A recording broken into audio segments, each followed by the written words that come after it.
Thank you very much for your time, ma'am, here on ENCA. Now, of course, we know that here in South Africa, a couple of times in 2020, we saw the academic year being disrupted, and it had very bad implications for the pupils, very sad for some of them. How important is it that even though we're told we're going into the third wave, that we keep the schools open this year? No, thank you for the question, and thank you for having me. It's indeed a very important, and I think it's in all our lives across the continent. So in South Africa, and then the meeting had another 21 countries participating. And this is an issue that keeps everybody busy.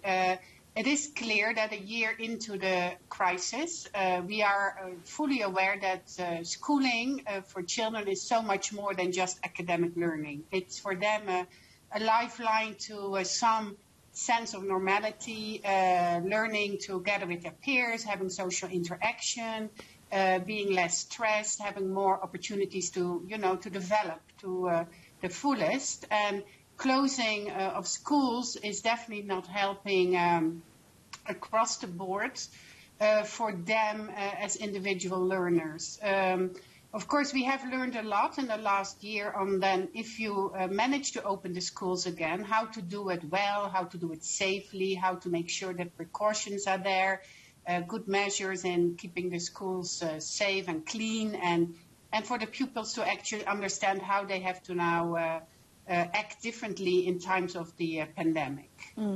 This being the very first virtual dialogue between the Departments of Education and Health across these African countries, explain to us the significance of this meeting. Yeah, it was a very important milestone. As you know, the Ministry of Health, of course, had a crucial role in the last year in ensuring the pandemic was stopped and mitigated and new waves avoided as much as possible. So they really had a crucial role, and the Ministry of Education had to make sure that within the parameters set by the Ministry of Health, they could actually reach the children as well as possible and as safe as possible.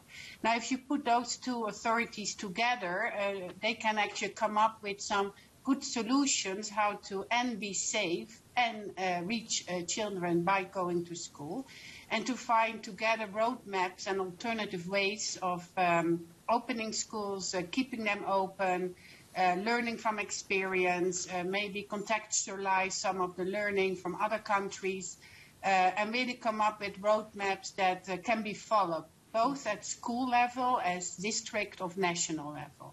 So indeed very important to keep that communication and to have those set of experts together and discussing. Now, South Africa is experiencing its third wave, having confirmed by government. We are now, for the first time in more than a month, we are now at 4,000 cases, over 4,000 new infections. What are some of the recommendations that might have been given to the South African government to keep the schools open, but to also make sure that the teachers are kept safe as well as the pupils? Yeah, so like I said, the learning is constant, right? So I think all countries are building on their own learning from the past 12 months, but also learning from the other countries. Having said that, some of the initial understanding on how to keep schools open do remain very relevant and vital. For example, the hand washing remains very key, social distancing.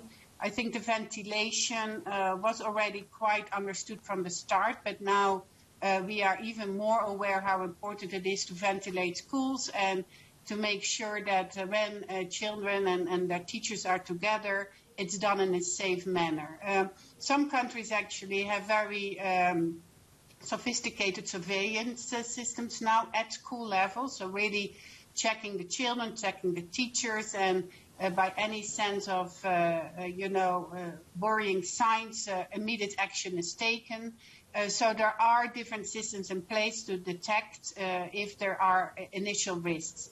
Having said that, I know that in South Africa, UNICEF and many more other stakeholders have been supporting your government and the Ministry of Basic Education to actually come up with very good guidance and good guidelines that are being followed by the schools.